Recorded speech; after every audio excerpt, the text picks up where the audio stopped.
মা, এই নাও।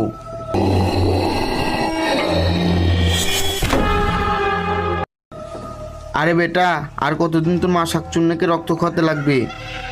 এরকম করলে তো তুই একদিন শেষ হয়ে যাবে। বাবা, আমি শেষ হয়ে গেলেও কোনো আমার আফসোস নাই, কিন্তু আমার মাকে আমি কিছুই হতে দেব না। না, এই শাকচুন্নির জন্য আমার বেটাকে আমি কিছুই হতে দেব না। মনে হচ্ছে এখন আমাকে কিছু করতে হবে।